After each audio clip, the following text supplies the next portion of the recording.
Hello friends, कैसे हैं आप लोग। हाँ जी बेटे, फिनेंशियल इंस्ट्रूमेंट की रिवीजन का ये अपना तीसरा पार्ट है और मैंने आपको पहले पार्ट में लेक्चर नंबर 1, 2, 3, 4 4 लेक्चर रिवाइज़ कराए। दूसरे वीडियो में मैंने आपको 3 लेक्चर रिवाइज़ कराए। टोटल 7 लेक्चर हम रिवाइज़ कर चुके हैं और आज हम खड़े हैं पार्ट नंबर 8 पे। तो जो हमने 8वें, 9वें और 10वें लेक्चर में पढ़ा था वो 3 वीडियो में आपको इसमें रिवाइज़ करा रहा हूँ। मैंने आपको पिछले वीडियो में कहाँ छोड़ा था, हमने अकाउंटिंग पोर्शन स्टार्ट किया हुआ है और वो भी फिनेंशियल एसेट का। अकाउंटिंग पोर्शन किसका? फिनेंशियल एसेट का। कितने हिस्से थे? 3, डेट इंस्ट्रूमेंट, इक्विटी इंस्ट्रूमेंट और डेरिवेटिव्स। फिर हमने डेट इंस्ट्रूमेंट उठाया। डेट इंस्ट्रूमेंट में हमने 3 मॉडल यूज़ किए, 1, 2, 3। BM1 मैच्योरिटी तक जाएगा, BM2 मैच्योरिटी से पहले सेल हो जाएगा और BM3 जिसमें इंटरेस्ट का कोई लेना देना होता ही नहीं। BM1, BM2 इन दोनों में इंटरेस्ट फीचर होता है, बस फ़र्क किस चीज़ का होता है कि उसमें मैच्योरिटी तक ब्याज लेते हैं और प्रिंसिपल लेते हैं। इसमें मैच्योरिटी से पहले ही सेल कर देते हैं अपनी ज़रूरत के हिसाब से, और 3 में ब्याज होता ही नहीं। तो फिर मैंने आपको BM1 मैच्योरिटी वाला मॉडल आपको करके दिया था कि अमोर्टाइज्ड कॉस्ट मेथड लगेगा इसमें, और eight market terms, of market terms 2 case पढ़े फिर हमने। फिर मैंने आपको BM2 रिवाइज़ कराया था, फेयर वैल्यू थ्रू OCI वाला। तो BM2 तक हम आ गए थे। आज हम खड़े हैं BM3 में। डेट इंस्ट्रूमेंट है जी, BM3 है विदाउट CCFC, जिसमें आपका जो है इंटरेस्ट का फीचर नहीं है, सिर्फ प्रिंसिपल अमाउंट है आपका। बड़ा ही सिंपल काम है सर। पहला स्टेप करिए बेटे स्टार्ट। हाँ जी, पहला स्टेप, आपने जितना पैसा इन्वेस्ट किया है हम एंट्री पास कर लेंगे financial asset account debit to bank. Financial asset account debit to bank. लेकिन इसमें एक नया पॉइंट सामने आया हमारे, और वो है ट्रांजैक्शन कॉस्ट का। ट्रांजैक्शन कॉस्ट को आपने कभी भी ट्रांजैक्शन प्राइस में लेना ही नहीं। और सिंपल बात करता हूँ, बिजनेस मॉडल 3 में जब हम डेट इंस्ट्रूमेंट की अकाउंटिंग करते हैं तो ट्रांजैक्शन प्राइस निकालना ही नहीं आपने। जितना पैसा आपने इंस्ट्रूमेंट में लगाया है वो तो हम रिकॉर्ड करेंगे, और जो ट्रांजैक्शन कॉस्ट है इसको सीधा P&L में डाल देंगे हम। बिजनेस मॉडल 1 क्या कहता था? ट्रांजैक्शन प्राइस निकालो। ट्रांजैक्शन प्राइस कैसे निकलता है? Originally invested amount plus transaction cost minus recoveries. ये कहता ना, ओरिजिनली इन्वेस्टेड अमाउंट को लिखो फिनेंशियल एसेट टू बैंक, और जो भी आपके खर्चे वर्चे हैं उसको प्रॉफिट एंड लॉस में तुरंत राइट ऑफ करो। क्यों? IRR का कॉन्सेप्ट नहीं है, मार्केट रेट का कॉन्सेप्ट नहीं है, तो ट्रांजैक्शन कॉस्ट को कहाँ एब्जॉर्ब करोगे आप, कहाँ एलोकेट करोगे इसको आप? तो ट्रांजैक्शन कॉस्ट को P&L में हाथों हाथ ही डाल दो आप। ये देखो, P&L account debit to transaction cost. तो आप ये कह सकते हैं कि आपका जो बिज़नेस मॉडल 3 है वो ट्रांजैक्शन कॉस्ट को तुरंत राइट ऑफ करने की सलाह देता है, और जो ओरिजिनली इन्वेस्टेड अमाउंट है आपकी वो फिनेंशियल एसेट अकाउंट में दिखेगी आपको। Initial recognition shall be made eight original cost but not at transaction price. Transaction price नहीं लेना। ट्रांजैक्शन कॉस्ट को हमने कहाँ डाला था? प्रॉफिट एंड लॉस अकाउंट में। ये कौन सी अकाउंटिंग है? Initial recognition. अच्छा जी, if any interest is received. फिर एक डाउट, सर ब्याज तो होता ही नहीं, ब्याज कैसे आ गया? मैंने बताया था आपको, पॉइंट नंबर 1 या तो ब्याज होगा ही नहीं, पॉइंट नंबर 2 ब्याज होगा तो वेरिएबल रेट वाला, फ्लोटिंग रेट। मैंने आपको पिछली क्लास में बताया था कि आप जो BM1, BM2 में इंटरेस्ट काउंट करते हैं, चाहे वो IRR है चाहे वो मार्केट रेट है, वो आपका time value of money, instrument का क्रेडिट रिस्क और एक ट्रांजैक्शन कॉस्ट को एब्जॉर्ब करता है। और अगर आप वेरिएबल इंटरेस्ट की बात करेंगे, अगर आप एंटिटी रिस्क की बात करेंगे, अगर आप लीवरेज इम्पैक्ट की बात करेंगे, तो वो वेरिएबल रेट होता है, और वेरिएबल रेट बिजनेस मॉडल 3 में आता है। तो यहाँ तो बिजनेस मॉडल 3 में इंटरेस्ट होगा ही नहीं, होगा तो फ्लोटिंग रेट होगा। तो साफ साफ बोला गया है कि अगर कोई ब्याज है तो उसे एक्चुअल बेसिस पे रिसीव करो और एक्चुअल बेसिस पे P&L में डाल दो। जितना आएगा P&L में डाल देंगे। Bank account debit to interest, कोई IRR का फंडा नहीं है, कोई मार्केट रेट का फंडा नहीं है, जो आ गया। अच्छा, if any interest is received on instrument it will be taken to profit and loss directly, bank to interest और इंटरेस्ट टू P&L। तो पहला स्टेप क्या है, इनिशियल रिकग्निशन, ट्रांजैक्शन कॉस्ट को P&L में डाल दो, ओरिजिनल कॉस्ट पे रखो इसको आप। दूसरा स्टेप, जितना ब्याज आएगा उसको P&L में लेके जाओ। तीसरा स्टेप, बैलेंस शीट वैल्यूएशन। जब बैलेंस शीट आएगी ना बच्चे, तो बैलेंस शीट डेट को हम इस पर फेयर वैल्यू मॉडल लगा देंगे। हर बैलेंस शीट डेट को जो भी इसकी फेयर वैल्यू रहेगी, अगर इसकी फेयर वैल्यू ओरिजिनल कॉस्ट से ऊपर है तो फेयर वैल्यू गेन आएगा, ओरिजिनल कॉस्ट से नीचे है तो आपका फेयर वैल्यू लॉस आएगा। जो भी fair value gain, fair value loss आएगा, उठा के P&L में मारना। कौन सी डेट को, 31 मार्च को। मैं दिखा देता हूँ आपको।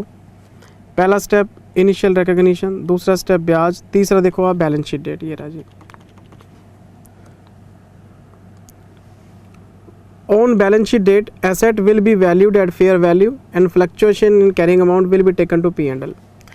गेन आएगा तो P&L में जाएगा, लॉस आएगा तो भी P&L में जाएगा। और फिर हमारे पास है चौथा स्टेप। चौथा स्टेप क्या, डिस्पोजल, सेल करने के टाइम पे एक ऐसा टाइम आ जाएगा जब आप इसको डी रिकग्नाइज करेंगे। तो डी रिकग्निशन के टाइम पे आपको पैसे मिलेंगे, तो हम एंट्री पास करेंगे bank account debit to financial asset. तो उस दिन हम देख लेंगे कि कैरिंग अमाउंट कितनी है और पैसा कितना आ रहा है, तो वो नफ़ा नुकसान भी P&L में जाएगा। तो पहला स्टेप इनिशियल रिकग्निशन। और एक नई बात इसमें हमें सीखने को मिली कि ट्रांजैक्शन कॉस्ट को रेट में अब्जॉर्ब नहीं करना, P&L में डालना है। पॉइंट नंबर 2, ब्याज एक्चुअल बेसिस पे चलेगा। पॉइंट नंबर 3, हर बैलेंस शीट डेट को वैल्यूएशन होगी, P&L में जाएगा जो भी फ्लक्चुएशन आएगा। चौथा डी रिकग्निशन, नफ़ा नुकसान जो भी आएगा सब P&L में जाएगा sir. At the time of sale, difference between carrying amount and selling price will be transfer to P&L।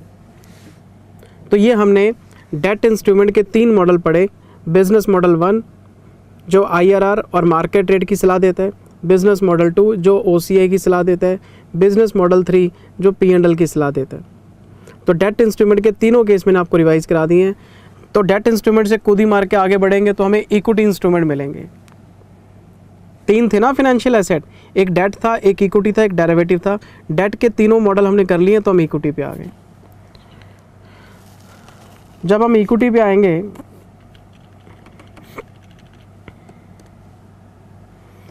हम आगे हैं मेजरमेंट ऑफ इक्विटी इंस्ट्रूमेंट्स पे। एक बात सारे बच्चों को पता है कि फाइनेंशियल एसेट्स की अकाउंटिंग रिवाइज कर रहे हैं हम। फाइनेंशियल एसेट्स की अकाउंटिंग में डेट इंस्ट्रूमेंट की अकाउंटिंग रिवाइज कर चुके हैं हम, और अब हम किसकी अकाउंटिंग रिवाइज कर रहे हैं, इक्विटी इंस्ट्रूमेंट की। 2 होते हैं सर, एक होते हैं हेल्ड फॉर सेल, मतलब हेल्ड फॉर ट्रेडिंग, और एक होते हैं नॉन ट्रेडिंग। या तो मैं किसी कंपनी के इक्विटी शेयर ट्रेडिंग पर्पज़ के लिए रखूँगा, और या फिर मैं अदर देन ट्रेडिंग पर्पज़ के लिए रखूँगा। क्या फ़र्क होता है, जो इन्वेस्टमेंट आपके पास ट्रेडिंग पर्पज़ के लिए है वो आने वाले 12 महीने में सेल हो जाएगी। Held for sale within 12 months. Equity investments held for trading, ठीक है जी, to be held for sale within 12 months. और एक होते हैं हमारे पास नॉट हेल्ड फॉर ट्रेडिंग। 2 अलग अलग मॉडल हैं। सीधी सीधी बात, शॉर्ट टर्म, लॉन्ग टर्म। अगर आपको आने वाले 12 महीने में इन्वेस्टमेंट डिस्पोज ऑफ कर देनी है तो ट्रेडिंग के लिए, नहीं तो आपका अदर देन ट्रेडिंग के लिए। अगर आपके इक्विटी इन्वेस्टमेंट सिर्फ ट्रेडिंग पर्पज़ के लिए आपके पास हैं, अगर इक्विटी इन्वेस्टमेंट्स सिर्फ आपके पास ट्रेडिंग पर्पज़ के लिए हैं, तो आप उस पे लगाएंगे FVPL। कौन सा model, FVPL, fair value through P&L। और अगर आप उसको रखते हैं अदर देन ट्रेडिंग के लिए, तो 2 मॉडल हैं, दोनों में से एक आपको चूज़ करना पड़ेगा। आपको पता है एक तो है PL और दूसरा OCI। लेकिन अगर आपने OCI को चूज़ किया तो वो इररेवोकेबल है, कभी भी रिक्लासीफाई नहीं होगा P&L में। इसमें हमारे पास 2 मॉडल हैं, एक तो है OCI इररेवोकेबल विदाउट रिसाइकलिंग, है ना, एक हमारे पास है P&L मॉडल। इन दोनों में से एक चूज़ करना होता है आपने। तो सीधी सीधी बात है, या तो हमारे पास P&L मॉडल होगा या फिर OCI मॉडल होगा। और एक बात हम याद रखेंगे, अगर डेट इंस्ट्रूमेंट का OCI है वो रिसाइकिल होता है, और जो इक्विटी इंस्ट्रूमेंट का OCI वो रिसाइकिल नहीं होता है। तो फिर हम इसकी जो अकाउंटिंग है वो ट्रेडिंग नॉन ट्रेडिंग के हिसाब से नहीं पढ़ेंगे, हम इसकी अकाउंटिंग P&L OCI के हिसाब से पढ़ेंगे। और मैंने क्लास में डिस्कस किया हुआ था सबसे पहले FVPL। अकाउंटिंग वही है जो मैं अभी बोल के आया हूँ डेट इंस्ट्रूमेंट की। पहला step initial recognition original cost पे, और ट्रांजैक्शन कॉस्ट चल P&L, ट्रांजैक्शन कॉस्ट को कैपिटलाइज नहीं करना। FVPL fair value through P&L, initial recognition हम रिकॉर्ड करेंगे ओरिजिनल कॉस्ट पे, और जो भी ट्रांजैक्शन कॉस्ट होगी उसको P&L में लेके जाएंगे हम। दूसरा स्टेप, जो आपको एक्चुअल में डिविडेंड मिलेगा उसे हम P&L में क्रेडिट कर लेंगे। Bank account debit to dividend, dividend to P&L।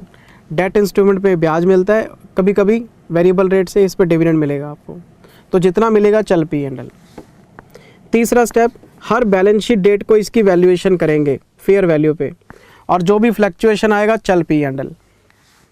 चौथा स्टेप, जब इसको सेल करेंगे तो नफ़ा नुकसान आएगा चल P&L। वही चारों स्टेप्स हैं जो डेट इंस्ट्रूमेंट में पढ़ के आए हो, बस ब्याज की जगह आपका डिविडेंड हो गया। आप देख लो।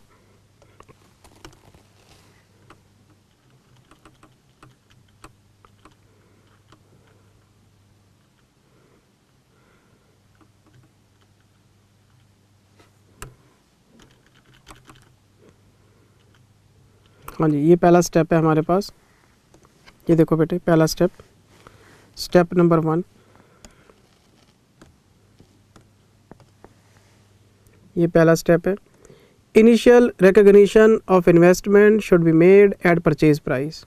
Note, transaction cost will be written off as an expense, it will not be added to the cost of investment. जब भी P&L मॉडल होगा, ट्रांजैक्शन कॉस्ट को P&L में ही भेजेंगे हम। जब हमें कोई डिविडेंड मिलेगा तो हम इसको P&L में क्रेडिट कर लेंगे, bank to dividend, dividend to P&L। तीसरा स्टेप, हर बैलेंस शीट डेट को फेयर वैल्यूएशन करेंगे, और जो भी चेंजेस आएंगे उसको P&L में लेके जाएंगे। सारी अकाउंटिंग सेम है सर।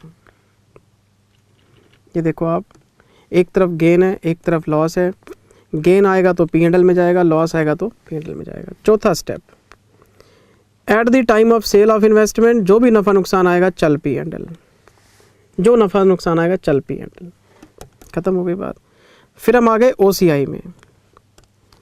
अगर हम इक्विटी इंस्ट्रूमेंट्स पे OCI मॉडल लगाते हैं तो इसमें पहला स्टेप थोड़ा सा चेंज है, क्योंकि OCI मॉडल में हम पहली entry initial recognition transaction price पे करेंगे, और हम OCI मॉडल में जो ट्रांजैक्शन कॉस्ट है उसको P&L में नहीं भेजते, उसको हम परचेज प्राइस में ऐड करके ट्रांजैक्शन प्राइस ही बना लेते हैं। तो अगर आप इक्विटी इंस्ट्रूमेंट्स की अकाउंटिंग P&L में करते हैं तो ट्रांजैक्शन कॉस्ट P&L में जाएगी। OCI में जो ट्रांजैक्शन कॉस्ट है वो ट्रांजैक्शन प्राइस में ऐड करके फर्स्ट एंट्री रिकॉर्ड करेंगे, यहाँ पे राइट ऑफ नहीं करेंगे उसको। Initial recognition will be made at transaction price, purchase price plus transaction cost, financial asset to bank, ये दोनों में फ़र्क है। फिर हमें मिलेगा डिविडेंड।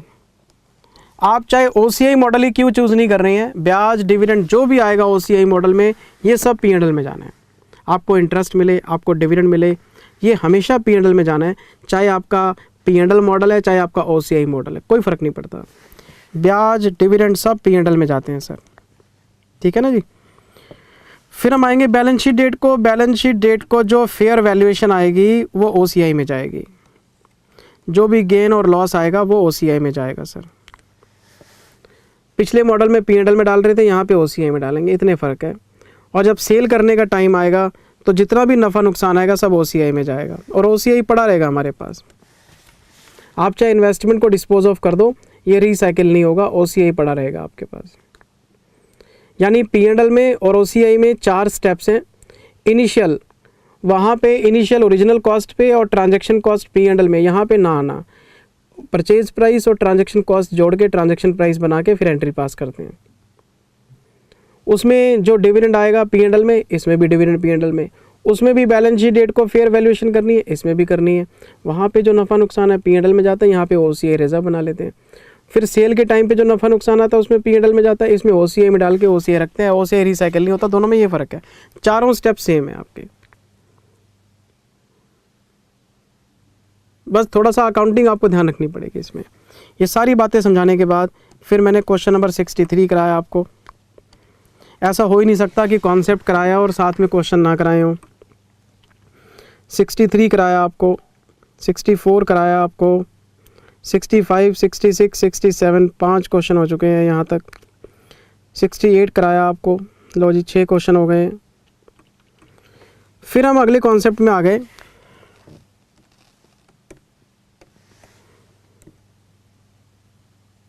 ये अगला कॉन्सेप्ट क्या था? क्या डेरिवेटिव था? नहीं, अभी भी हम इक्विटी इंस्ट्रूमेंट्स में ही खड़े हैं। हम BM1, BM2, BM3 कर चुके। इक्विटी इन्वेस्टमेंट्स के 2 मॉडल P&L OCI डिस्कस कर चुके। ये अभी भी हम इक्विटी इंस्ट्रूमेंट्स में ही खड़े हैं। हम इक्विटी से बाहर नहीं निकले, हम डेरिवेटिव में गए नहीं अभी। मैंने यहाँ क्या पढ़ाया था आपको मैंने बताया था कि जब हम इक्विटी शेयर स्टॉक मार्केट से लेते हैं तो स्टॉक मार्केट सेबी कंट्रोल करता है। आमतौर पे शेयर मिलते स्टॉक मार्केट से हैं, सेबी कंट्रोल करता है। और आपको पता है T+2 3 दिन का साइकिल होता है। आज अगर आप कोई ट्रांजैक्शन प्लेस करेंगे तो वो 2 दिन में एग्जीक्यूट हो जाएगी। T+2 का साइकिल रहता है, ट्रांजैक्शन डेट प्लस 2 डेज। तो इसमें 109 2 तरह की अकाउंटिंग रेकमेंड करता है। फर्स्ट, या तो आप अपनी अकाउंटिंग ट्रेड डेट को कर लो, मतलब मेरे पास है T+2, तो यहाँ तो मैं अपनी अकाउंटिंग ट्रांजैक्शन डेट को ही कर लूँ, इसको बोलते हैं ट्रेड डेट। और यहाँ फिर मैं अपनी अकाउंटिंग सेटलमेंट डेट को करूँ, विच इज़ थर्ड डेट। तो जिस दिन मैं ट्रांजैक्शन करूँगा या तो मैं उसी दिन एंट्रियाँ डाल दूँ, या फिर T+2 मतलब थर्ड डे ट्रांजैक्शन एग्जीक्यूट होगी तो उसी दिन सेटलमेंट होगी, तो मैं थर्ड डेट को अकाउंटिंग पास करूँगा। तो ये एंटिटी की चॉइस है। इन्होंने 2 मेथड हमें बताए हैं कि अगर आप स्टॉक मार्केट से कोई शेयर वगैरह ख़रीदते हैं तो आप ट्रेड डेट को भी अकाउंटिंग कर सकते हैं, सेटलमेंट डेट को भी कर सकते हैं। फ़र्क क्या है? सबसे पहले हमने ट्रेड डेट को टारगेट किया था। मेथड 1 ट्रेड डेट सेटलमेंट, मैं आपको ज़रा ऊपर चेक करा दूं। सेबी T+2 बेसिस पे चलता है। ये जो T है ये ट्रेड डेट है और ये जो थर्ड डेट है ये सेटलमेंट डेट है। और if any financial asset is acquired in regular way trading then accounting for acquisition can be made by 2 methods as follows. Trade date को भी फॉलो कर सकते हैं, सेटलमेंट डेट को भी कर सकते हैं। अब आगे हम ट्रेड डेट को, या तो हम कोई डेट इन्वेस्टमेंट खरीदेंगे या फिर हम कोई इक्विटी इन्वेस्टमेंट खरीदेंगे। या तो मैंने लिस्टेड डिबेंचर खरीदे होंगे या मैंने लिस्टेड इक्विटी शेयर्स खरीदे होंगे। या तो मैंने कोई डिबेंचर खरीदे होंगे या इक्विटी शेयर, और उसमें या तो P&L मॉडल होगा या OCI मॉडल होगा, दोनों में से एक होगा। तो सिक्योरिटीज़ या तो डेट होती हैं, इक्विटी मॉडल 2 ही होते हैं, या तो P&L या OCI। तो मेरा फोकस ना तो डेट पे है, ना इक्विटी शेयर्स पे है, ना P&L पे है, ना OCI पे है। मेरे को तो ट्रेड डेट अकाउंटिंग सीखनी है। तो ट्रेड डेट अकाउंटिंग क्या कहती है? T, ये हमारी ट्रांजैक्शन डेट है। आप एक एंट्री पास कर लो, financial asset account debit to payable. जिस प्राइस को आपने लॉक किया है, जिस प्राइस पे ट्रांजैक्शन हुई है, आप ये एंट्री पास कर लो। ठीक है जी। फिर आएगी सेटलमेंट डेट, और सेटलमेंट डेट को आप एक एंट्री पास करो, payable account debit to bank. Entry pass करके रख लो ट्रेड डेट को, और सेटलमेंट डेट को पेमेंट करा दो, हो गई बात ख़त्म। बस इन्होंने 2 बातें एक्स्ट्रा बताई हमें। क्या?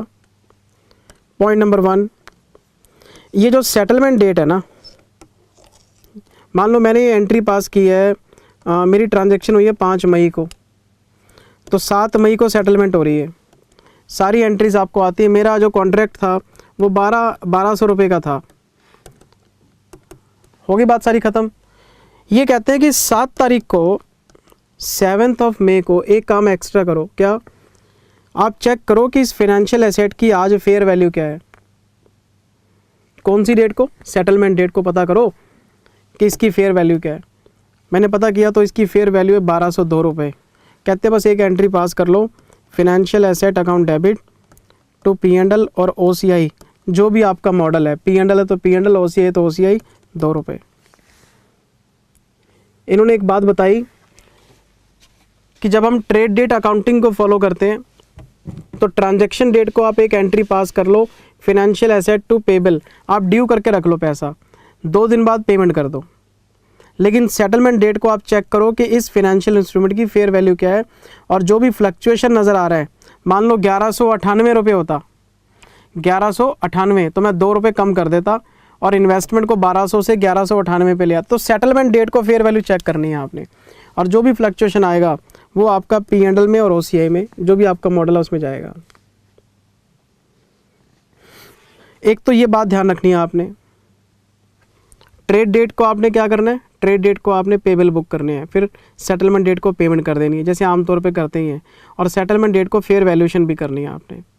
एक बात और एक्स्ट्रा ध्यान रखना, मान लो 30 मार्च को हमारी ट्रांजैक्शन डेट है, तो मैंने एंट्री पास कर ली financial asset account debit to payable, मान लो 1200 रुपये की मैंने ट्रांजैक्शन की है। मेरी जो सेटलमेंट है वो 31 और 1 अप्रैल को होनी है सेटलमेंट, मैं एंट्री पास करूँगा payable account debit to bank 1200 रुपये, और मैं 1/4 को फेयर वैल्यू भी चेक करूँगा और एंट्री पास करूँगा financial asset debit to OCI P&L। मैं ये चेक करके चल रहा हूँ कि फेयर वैल्यू बढ़ रही है। ये सारी बात तो मैं आपको बता चुका। एक स्टेप एक्स्ट्रा ये है कि 31 मार्च बीच में आ रही है, तो अगर आपके पास कोई कॉन्ट्रैक्ट है जो आपका अभी सेटल करने के लिए पेंडिंग पड़ा है, उससे कोई फ़र्क नहीं पड़ता, ट्रांजैक्शन हो चुकी है, शेयर के मालिक आप बन चुके हो, डिबेंचर के मालिक आप बन चुके हो, तो बैलेंस शीट डेट को भी आपने फेयर वैल्यू चेक करनी है। तो फेयर वैल्यू 2 बार चेक करेंगे, एक बार तो 31 मार्च को और उसे P&L OCI में लेके जाएंगे, फिर हम फेयर वैल्यू चेक करेंगे सेटलमेंट डेट को। तो अगर मैं ट्रेड डेट अकाउंटिंग फॉलो करता हूँ तो ट्रेड डेट को तो मैं पेबल्स बुक कर दूंगा, 31 मार्च को वैल्यूएशन कर दूंगा, 1 तारीख को सेटल कर दूंगा और 1 तारीख को फिर से वैल्यूएशन करूंगा, 2 बार वैल्यूएशन होगी। और अगर मैं बात करता हूँ सेटलमेंट डेट की, दूसरा मॉडल सेटलमेंट मॉडल जो मेरा है सेटलमेंट मॉडल, तो जो 30 तारीख है, 30 तारीख को मैं कोई एंट्री पास नहीं करूँगा, मैं financial asset account debit to payable book ही नहीं करूँगा ना, मैं सीधा सेटलमेंट डेट को चेक करूँगा, नो एंट्री। ट्रांजैक्शन डेट को कोई एंट्री नहीं आएगी, लेकिन मुझे पता है मेरा कॉन्ट्रैक्ट हो चुका है और 2 दिन बाद मुझे सेटल करना है, तो मैं सेटलमेंट डेट को लिखूँगा सीधा। ट्रेड डेट को कोई एंट्री पास नहीं होगी, लेकिन कॉन्ट्रैक्ट पेंडिंग है। 31 मार्च को फेयर वैल्यूएशन करेंगे, financial asset account debit to P&L और OCI, जो भी 100, 200, 500, 1000, 2000, 5000, 20000, 50000 जो फ्लक्चुएशन आया वो रिकॉर्ड करेंगे। और मुझे बच्चे ने बार बार मैसेज भेजा कि जिंदल सर, जब आपने ट्रेड डेट को एंट्री पास नहीं करी तो फेयर वैल्यूएशन किस चीज़ की हो रही है? कॉन्ट्रैक्ट की फेयर वैल्यूएशन, डेरिवेटिव्स की नहीं करते हम। तो आपने सिर्फ financial asset to payable book नहीं करा, लेकिन कॉन्ट्रैक्ट तो आपके हाथ में है ना, तो उसकी वैल्यूएशन 31 मार्च को करेंगे। फिर हम 1/4 को, अब सेटलमेंट का टाइम आ गया तो एंट्री पास करेंगे फिनेंशियल एसेट टू बैंक, सीधा कॉन्ट्रैक्ट जो प्राइस था आपका, जो हमने पैसे उसको देने हैं, जिस पे लॉक किया था हमने, अच्छा वो पेमेंट, उसको पेबल की पेमेंट नहीं हो रही, सीधी फिनेंशियल एसेट टू बैंक। और एक बार फिर फेयर वैल्यूएशन मेजरमेंट करेंगे, फेयर वैल्यू फिर चेक करेंगे और एंट्री पास कर देंगे टू P&L। अच्छा पॉइंट सिर्फ इतना से बेटे, 31 मार्च को भी फेयर वैल्यूएशन होगी, सेटलमेंट डेट को भी फेयर वैल्यूएशन होगी, आप चाहे कोई भी मॉडल चूज़ करते हो। दोनों मॉडल में फ़र्क क्या है? पहला मॉडल कहता है financial asset to payable, payable to bank. दूसरा मॉडल कहता है पेबल वेबल बुक नहीं करने, सीधा थर्ड डेट जब आएगी सीधी पेमेंट की एंट्री मारेंगे हम। ये पूरी अकाउंटिंग आपको मैंने बड़े प्यार से टाइम लगा के स्टेप बाय स्टेप सारी बात मैंने आपको बात समझाई हुई क्लास के अंदर, जो मैंने 10 मिनट में रिवाइज़ करा दी। सर वो 1.5-2 घंटे का कॉन्सेप्ट था हमारा क्लास में, मैं आपको चेक करा देता हूँ सारी बात। ये देखो आप चाहे डिबेंचर खरीदो, इक्विटी खरीदो, P&L OCI 2 ही मॉडल होते हैं हमारे पास। एक बार आप P&L मॉडल चेक करो,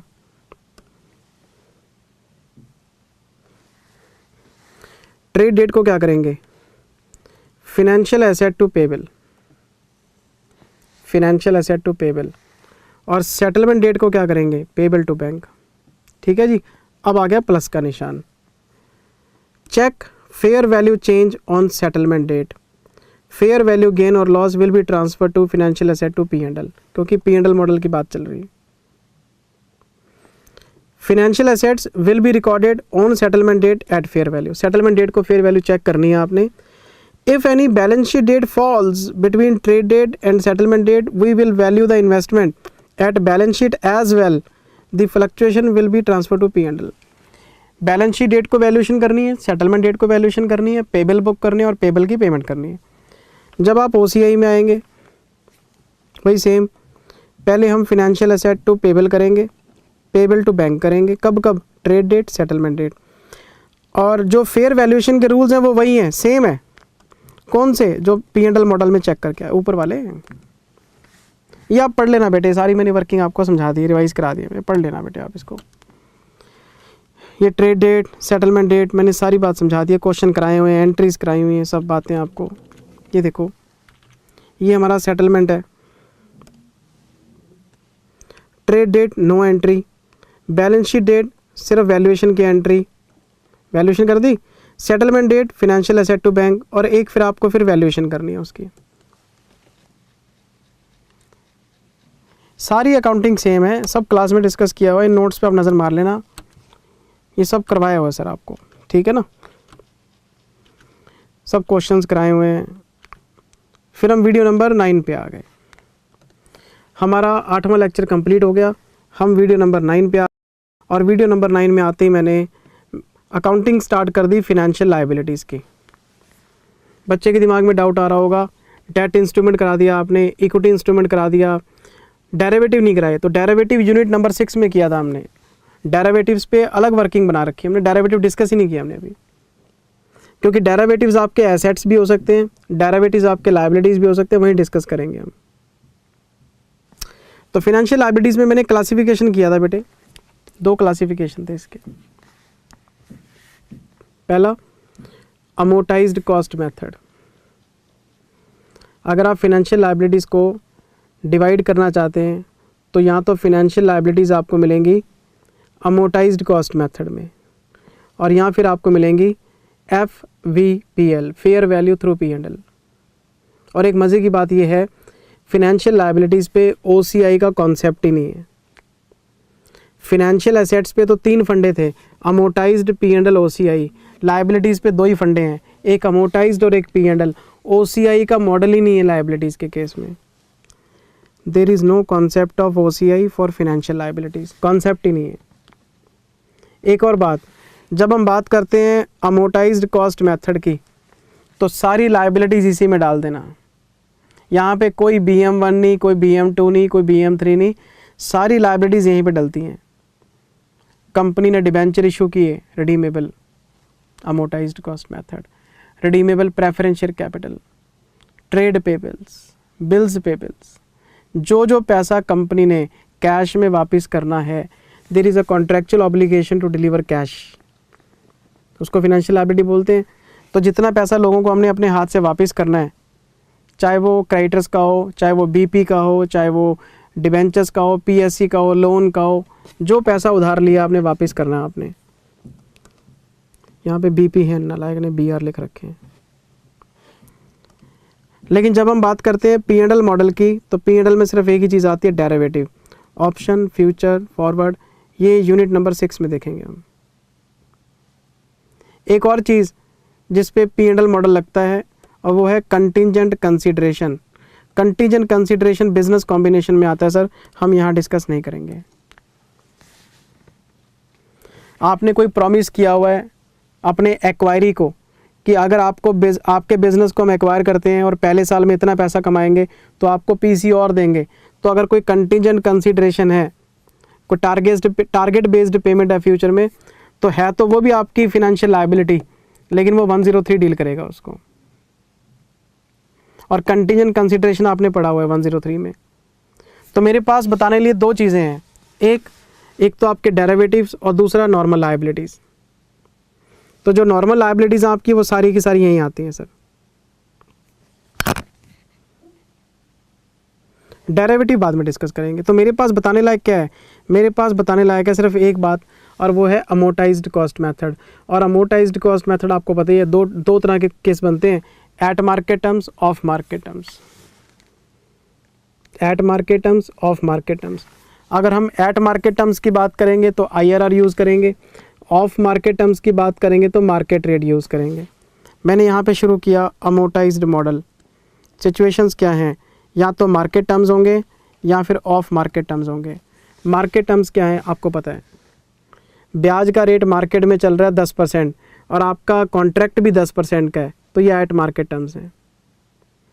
ब्याज का रेट मार्केट में चल रहा है 10% का, आपका है 8%, ऑफ मार्केट टर्म्स है।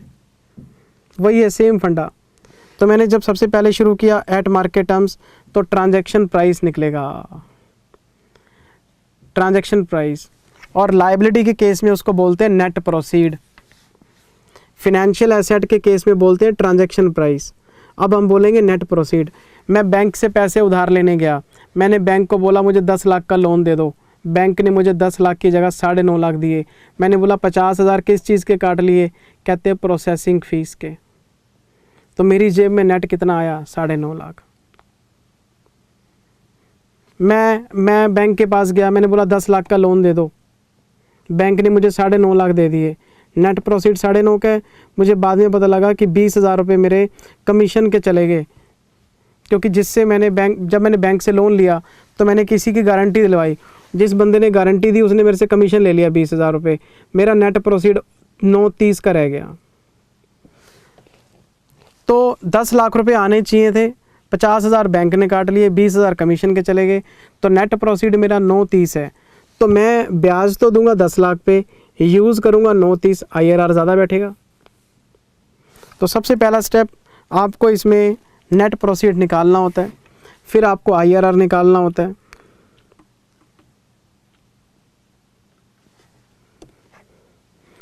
पहला स्टेप आपको ट्रांजैक्शन प्राइस मतलब नेट प्रोसीड निकालने पड़ेंगे।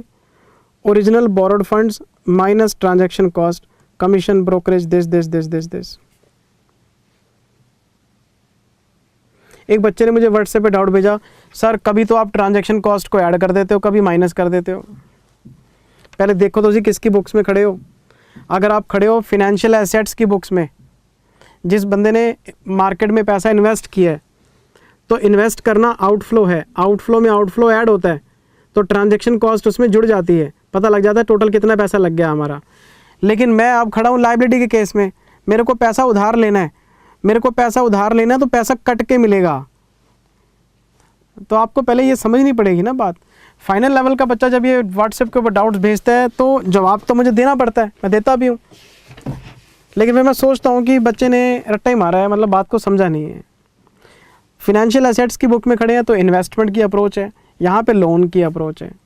तो हमारी जेब में नेट कितना आया और हम उस पर ब्याज कितना दे रहे हैं, उसका IRR आपको बनाना पड़ेगा।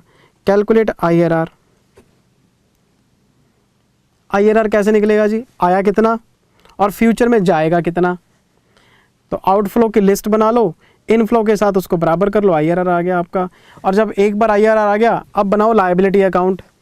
ब्याज को ड्यू किस पे करेंगे, IRR पे, पेमेंट करेंगे एक्चुअल, ड्यू करेंगे IRR पे, पेमेंट करेंगे एक्चुअल, ड्यू करेंगे IRR पे, पेमेंट करेंगे एक्चुअल। जय श्री राम। तो लायबिलिटी को हम रिकॉर्ड करेंगे नेट प्रोसीड पे, उसमें जोड़ेंगे IRR, पेमेंट करेंगे एक्चुअल, जोड़ेंगे IRR, पेमेंट करेंगे एक्चुअल। ये चलता रहेगा।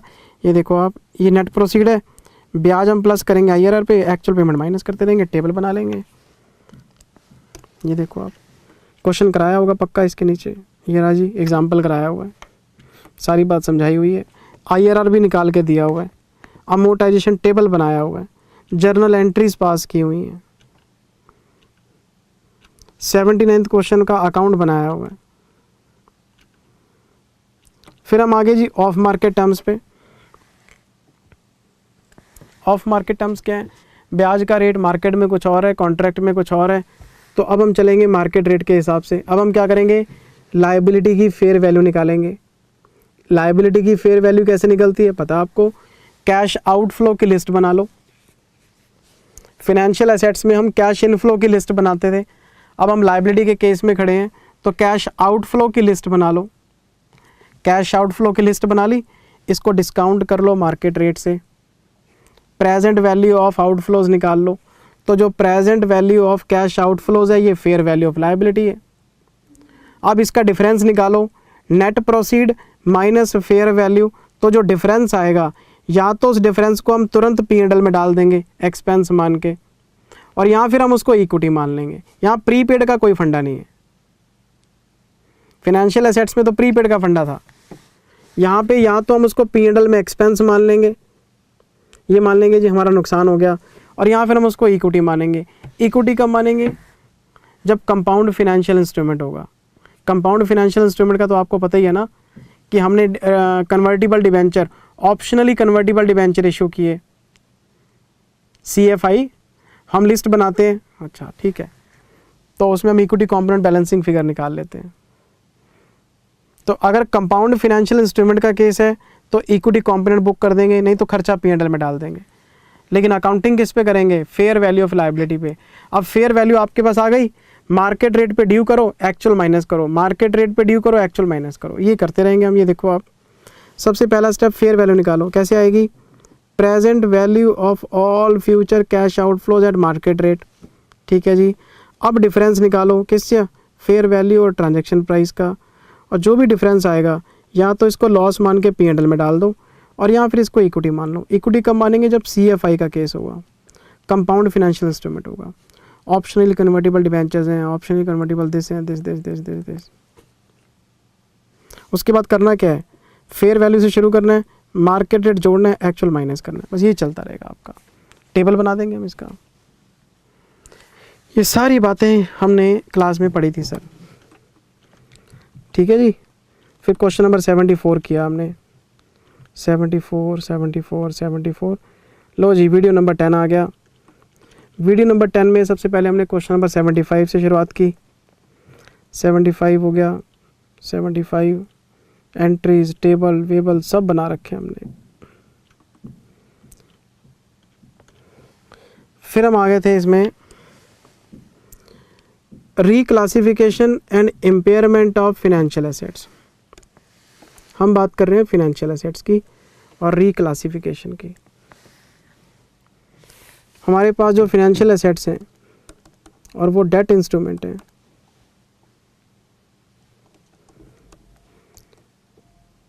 एक अमोर्टाइज्ड मॉडल था, एक OCI था, एक P&L था।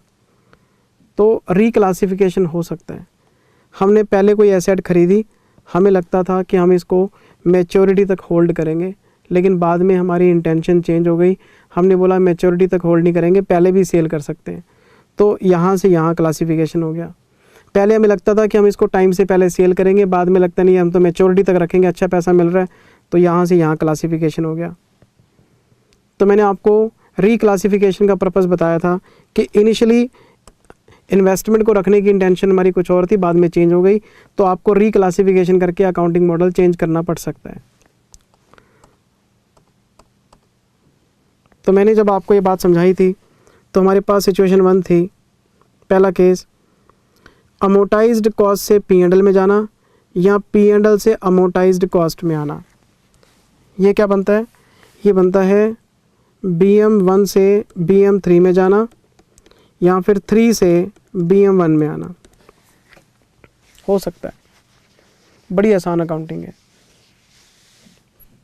स्टेप नंबर 1, आप चाहे अमोर्टाइज्ड कॉस्ट से P&L में जाओ या P&L से अमोर्टाइज्ड कॉस्ट में आओ, जिस दिन आप रिक्लासिफिकेशन करेंगे उस दिन की फेयर वैल्यू पे करेंगे, और कैरिंग अमाउंट जो हमारी किताबों में पड़ी होगी और जो फेयर वैल्यू आ रही है रिक्लासिफिकेशन के टाइम पे, उसका डिफरेंस P&L में जाएगा।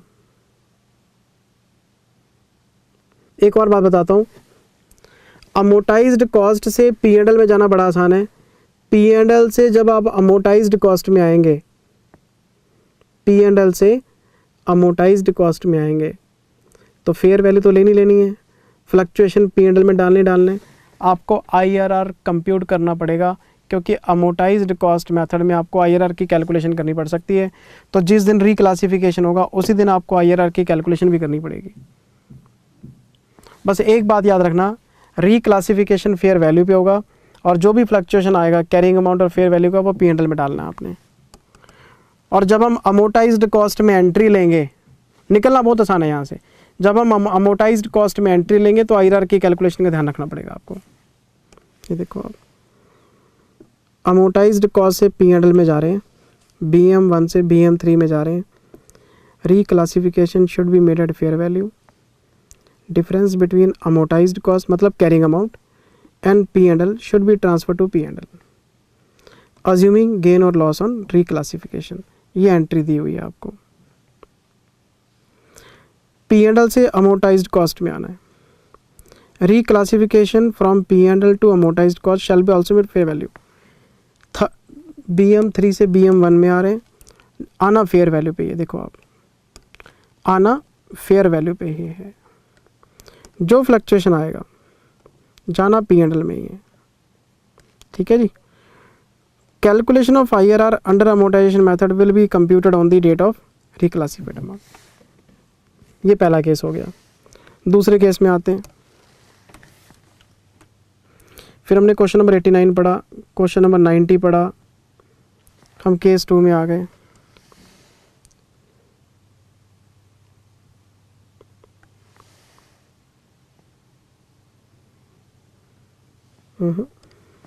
आगे निकल गए हम। हाँ ये रही सिचुएशन 2।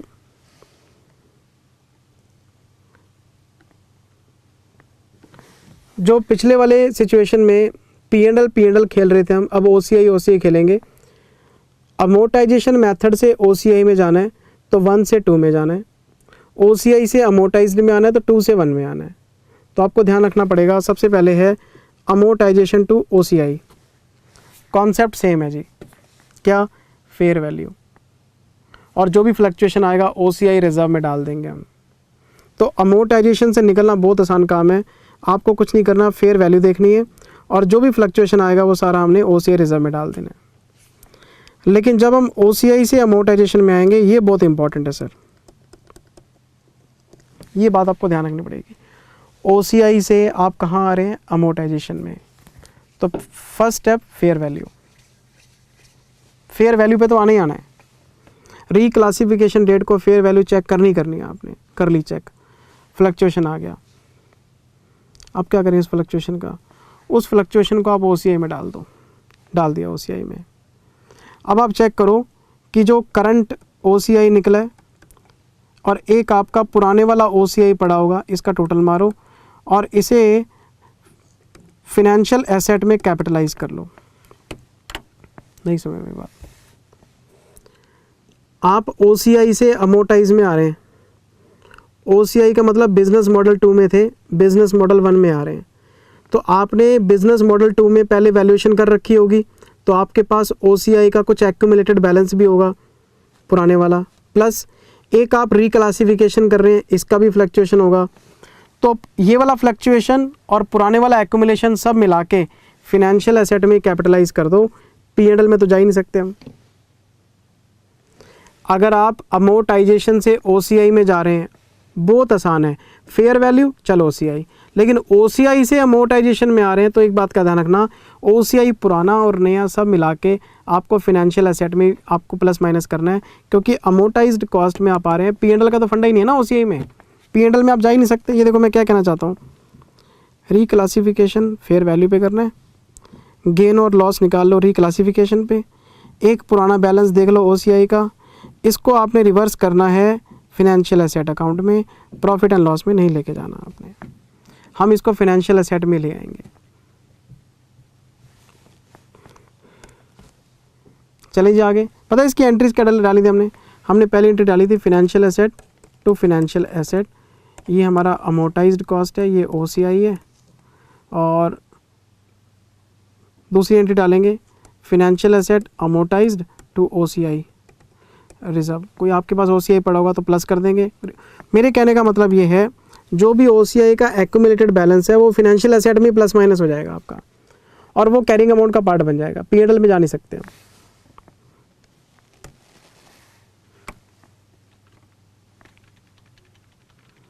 ये देखो मैं जो समझाना चाहता हूँ आपको, मेरे पास एग्जांपल है। मैंने सबसे पहले अमोटाइज्ड कॉस्ट को डेबिट किया 90,000, OCI वाली को क्रेडिट कर दिया 1 लाख। इसका मतलब ये मेरी फेयर वैल्यू होगी, ठीक है ना। और 10,000 रुपये का मुझे नुकसान हो गया, मैंने 10,000 रुपये का नुकसान डेबिट कर लिया। अब मैंने बॉन्ड्स में इसको कैपिटलाइज कर लिया और OCI को 20,000 क्रेडिट कर लिया। क्यों? इसका मतलब 10 पुराना होगा, 10 नया होगा। ये 10 पुराना है, 10 नया है। Being current and accumulated loss return back. मैं ये कहना चाहता हूँ कि जो भी OCI आपके पास पड़ा होगा वो बॉन्ड्स में ही प्लस माइनस हो जाता है आपका, मतलब एसेट में प्लस, P&L में नहीं जाता वो। फिर हमने तीसरा क्लासिफिकेशन पढ़ा था, ये तो सबसे आसान है सर, इसमें कुछ नहीं है। P&L से OCI में जाना है, OCI से P&L में आना है, 2 से 3, 3 से 2, ये तो आसान है। कैसे? पहला step fair value, reclassification date को फेयर वैल्यू चेक कर लो। दूसरा स्टेप, जो भी फेयर फ्लक्चुएशन आएगा, मान लो आप P&L से OCI में जा रहे हैं या OCI से P&L में आ रहे हैं, अगर तो ये वाला मुद्दा है तो फ्लक्चुएशन OCI में डाल देना। ये वाला मुद्दा है, अच्छा,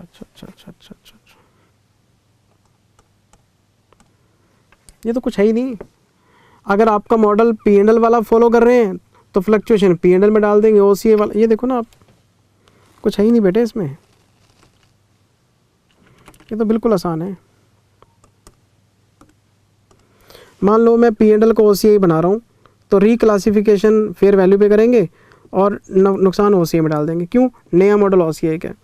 अच्छा, रिक्लासिफिकेशन जो है फेयर वैल्यू पे करेंगे, नुकसान P&L में, क्योंकि P&L कुछ है ही नहीं। इसको पढ़ लेना बच्चे, मेरे बताने लग कुछ है ही नहीं इसके अंदर। नज़र मारनी है आपने और फोकस करके एग्जांपल्स को पढ़ना है आपने। अच्छा जी, मैं नहीं पढ़ा रहा आपको, मैं तो गो थ्रू करा रहा हूँ कि क्लास में कितना कुछ पढ़ा था हमने। फिर हम इम्पेयरमेंट पे आ गए थे। देसी भाषा में इसको हमने बोला था प्रोविज़न फॉर डाउटफुल डेट्स, पढ़ी लिखी भाषा में इम्पेयरमेंट ऑफ फाइनेंशियल एसेट्स।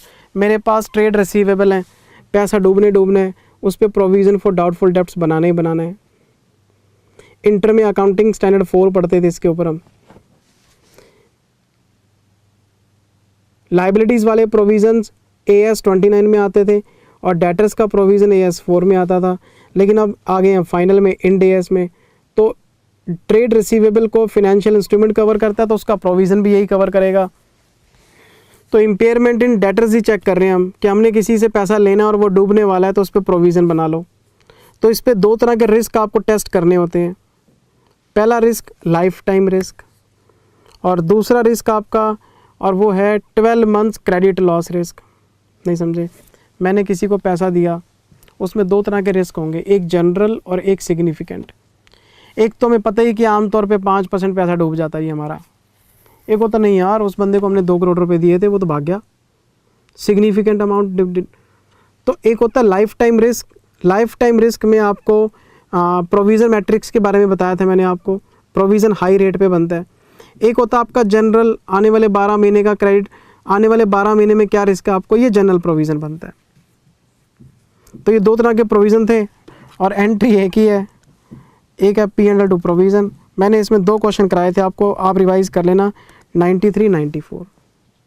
अगर आपको लगता है कि पैसा नुकसान ज़्यादा है, डिक्लाइन बहुत सिग्निफिकेंट है, आपका पैसा मेजर डूबने वाला है, तो लाइफ टाइम रिस्क चेक कर लो। आपको लगता है नहीं पैसा आ ही जाएगा, जनरल रिस्क है, तो आप उसका आने वाले 12 महीने का रिस्क एसेस कर लो, पूरी लाइफ तक पहुंचने की ज़रूरत नहीं है आपको। ये केस है, 2 प्रोविज़न बनाने हमने। ये आपको थोड़ा सा क्वेश्चंस के साथ रेफ़र करेंगे तो ही बात आपको बनेगी। तो क्वेश्चन नंबर 93, 94 आप रिवाइज़ कर लेना प्लीज़। लो जी, 11वां वीडियो आ गया डेरिवेटिव्स का। आज मैंने आपको फिर 3 वीडियोज़ रिवाइज़ करा दी हैं, इन तीनों को प्लीज़ आप देख लेना। Thank you very much, take care, bye bye.